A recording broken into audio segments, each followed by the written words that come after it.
Welcome back for part 5 of how to face leftover fears still lurking in your mind. Now, yesterday we faced the fear that tries to convince you that it's you against the world. So you wind up on guard and defensive and just generally wound too tight way too often, right? Now, today we're going to be talking about a really big one that lurks in the background. When bad things happen, we can start questioning God, assuming He let us down. And once we start heading down that path, it really does lead us to a dark place, a hopeless place, right? So what is that fear? That fear says, I can't even count on God. I'm alone. And this fear partners with the one we discussed yesterday, that is me against the world. Okay? They go hand in hand. And once we come into agreement with this fear and the assumptions that stem from that, it spirals rapidly into an even deeper fear on an emotional level, that God must not love me or I'm not important to Him. There's something so inherently flawed about me that I am hopeless. Okay, and the impact of this fear starts ruling our perspective. When we do this, we're buying into lies that drag us further and further away from God, who in reality is our strength and shield. And in doing that, we are stepping further away from the shadow of His wings. Like it says in Scripture, we're stepping out from under that and going out into the open, which sets us up for further spiritual attack. And so it just becomes this really negative cycle. And I understand that we struggle with this. I understand that it feels true. It's not true at all. So how do we face this fear? How do we confront it so we can overcome it and remove its power that it has over us? Well, I want to point you once again to one of my favorite authors, John Eldredge. He has a book called Waking the Dead. It came out years and years ago. Really great book. I encourage you to get it if you've never read it.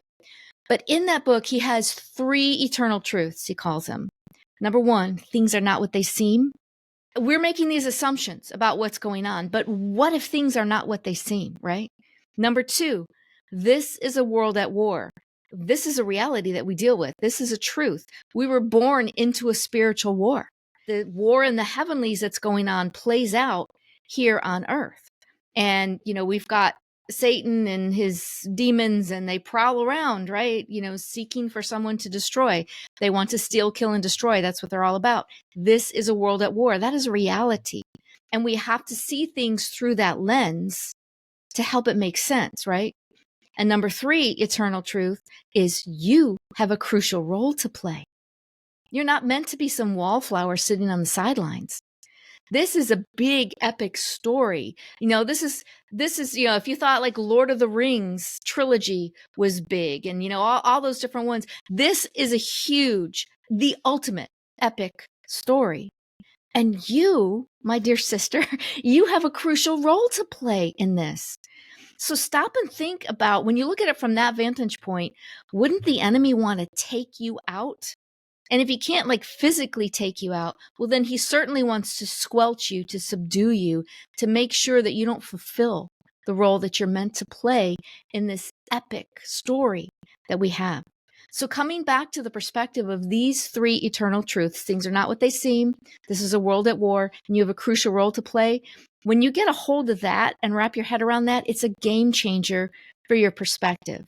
You need to get it above the treetops to look at the bigger picture. And when we see a lot of these bigger picture type stories throughout Scripture, for example, Shadrach, Meshach, and Abednego, right? They were thrown into the fiery furnace because they wouldn't bow down and worship the idol. So in rage, they were thrown into the furnace. But God was with them in the fire, that fiery furnace that should have just incinerated them instantly. As a matter of fact, some of the men that took them up to throw them in, it was so hot that they were killed. But Shadrach, Meshach, and Abednego were not killed, and they were seen walking around in the fire with a 4th man in there. God was with them. Think about that story. What was the outcome of that? What was the good that came about for that, right? Not only was God exalted, other people acknowledged and worshiped God. And Shadrach, Meshach, and Abednego came out, and it said they didn't even have the smell of fire upon them. Even their garments weren't singed. It was an impossible thing, but God moved because they trusted him. And they said, even if we're killed in the fire, we trust our God. He's still good. We will worship no one but him. And then God showed up in the middle of that. There was an outcome for good that came from that. When I look at my own story, there was an outcome for good. I've, experienced multiple narcissists in my life, and it was so picking hard going through that. But what was the outcome of good that emerged from the other side of that? Look at what I do now. That's what equipped me for the kingdom impact, ultimately for what I'm called to do. It came out of that pain. And it's similar for a lot of us like that. It's not always the mountaintop experiences that call us, into this kingdom zone of impact. A lot of times it's the valley experiences of our life that ignite certain passions, that equip us, that help us to speak with authority into these issues and to be a positive impact in the lives of other people, right? Our kingdom impact. Okay, look at Jesus going to the cross. What was the outcome of that for good? Whew. Changed the world, changed us, gave us hope, redeemed us, restores us, heals us, body and soul, right? That looked like a horrible, horrible valley experience for him. It seemed like it, but that wasn't the full picture. And that's the thing, right? We don't have the full picture when we're going through it. And there's parts of the story that we won't know the full picture until we see him face to face. But you have a story too.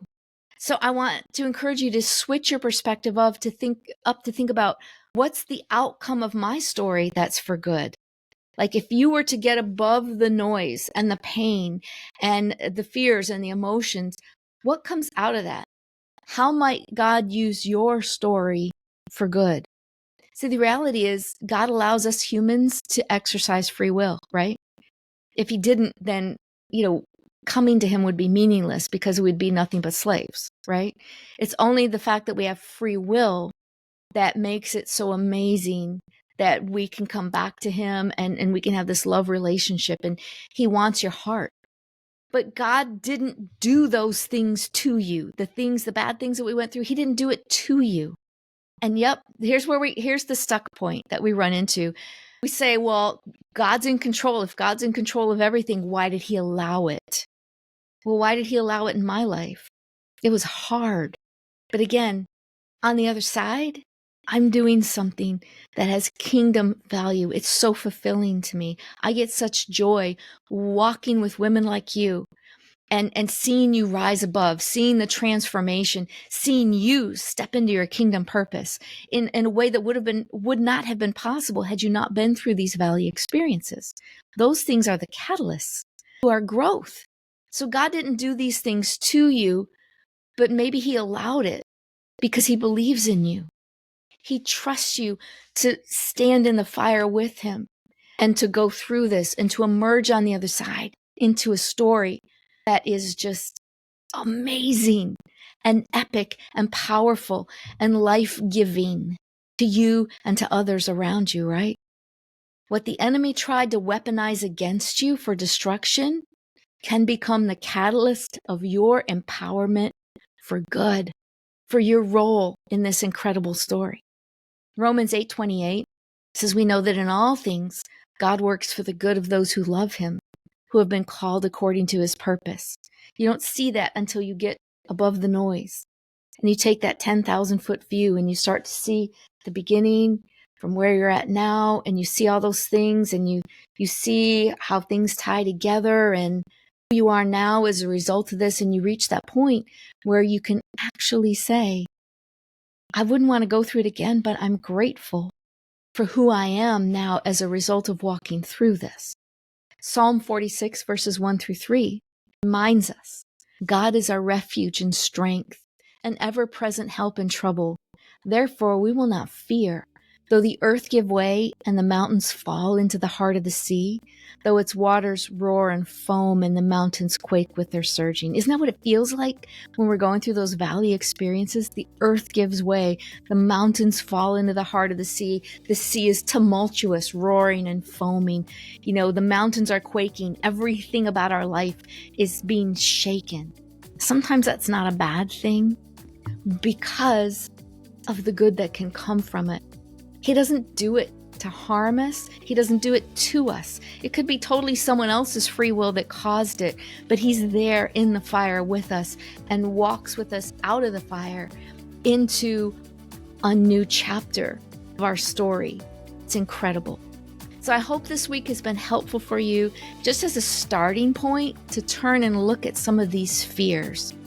So join us again on Monday as we challenge you to think about, what if you're more powerful than you know?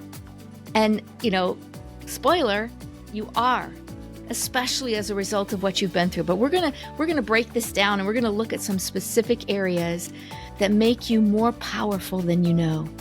Remember, we're with you on this journey to provide wisdom and some guidance, and we're going to challenge you to grow, as you've seen if you've been following along with us here. And hopefully next week we'll have Wendy back with us, and she'll be feeling a lot better. But in the meantime, I want to encourage you to press toward God like we've been talking about. Focus on becoming 1% better than you were yesterday, than you were last week. Be sure to like, subscribe, and share this episode so it can help some others too. Check out our show description for some additional helpful resources, and you can always email me at hello@AnnetteChesney.com. I want to encourage you to keep pressing forward because your best is yet to come. See you next week.